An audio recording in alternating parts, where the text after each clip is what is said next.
Hi everyone, this is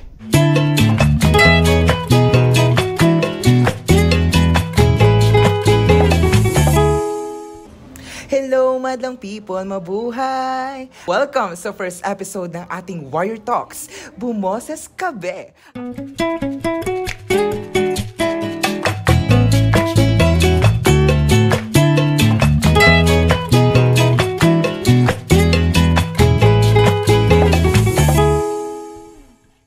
Ayan, so welcome sa first episode ng ating Warrior Talks, Bumoses Kabe. Ako ang inyong makakasama, ang Rosas ng Kabe Council, Axel Rose Presas.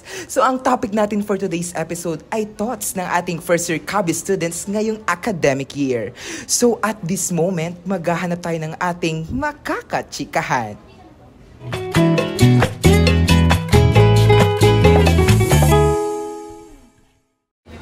Hello po ate. So, I am Axel Rose Presas po from Kabe Council and ask ko lang po kung pwede po namin king ma-interview. Sige po. Ayan. So, ate, ano pong pangalan niyo po? Angelica po. From what section po kayo? I am from Marketing Management po, 101 po.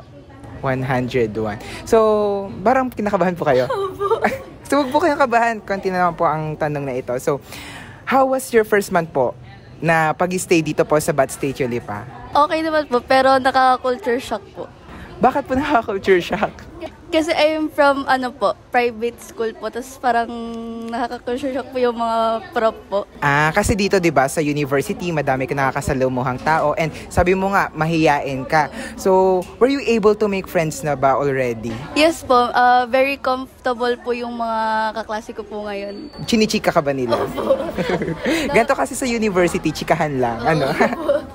And so, sa tingin mo, ano yung mga struggle na mararanasan mo dito sa college, di ba? Sa senior high school. Magkaiba kasi yung senior high school sa college. So, sa tingin mo, ano yung mga struggle na mapapagdaanan mo? Siguro po yung mga prof po. Kasi parang, minsan po hindi po sila nagre-reply po sa mga, mga concerns po namin. Hindi, siguro busy lang yung mga prof natin. Kasi alam naman natin, yung mga prof natin ay marami ding gawain. Ayan. So, sa tingin mo, paano mo mako-cope up yung ganong mga struggles? Siguro po, with my classmates po ngayon, I think we can cope po with our unity po. Parang yung bonding po, yung parang mas... Hindi mo ma-explain. Kasi nga, di ba, galing ka sa private. So, dito sa university, merong mga makakatulong sa'yo, magkakaroon kayo ng bonding with each other. May makakapitan ka. Ayan. So, aside from the hardship na naranasan mo ngayon, na college student ka na, di ba, na first year ka na, ano pa yung isang bagay na nilulook forward mo ngayong narito ka sa BS Lipa?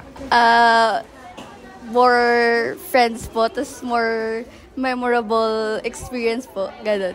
Ayan, more friends. Yun naman dapat yung tinitingnan natin, yung hindi lang tayo matututo, kundi makipag-socialize tayo with each other. So, to cheer up, sabi mo nga, madami ka nang nagiging friends, So, to cheer up naman yung ating kapwa Kabe Warrior, pwede ka bang mag-iwan ng isang mantra ng iyong buhay na ina-uphold mo right now? Cheer up po. Yun lang. Cheer up lang, cheer up. Kaya natin to. Fighting. Yun lang.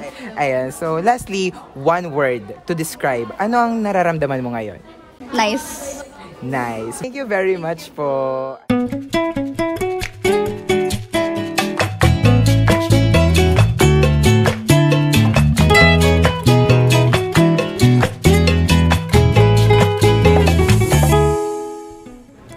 In life, we really have to face some new things in order for us to grow and be molded, which will make us a better person in the future. But as we go along this journey, may makikilala tayo na magiging friends na makatutulong sa atin to overcome these changes. Dahil sa Bat State Yulipa, hindi ka nag-iisa. Again, my name is Axel Rose and stay tuned sa susunod na episode ng Warrior Talks, Bumoses Kabe.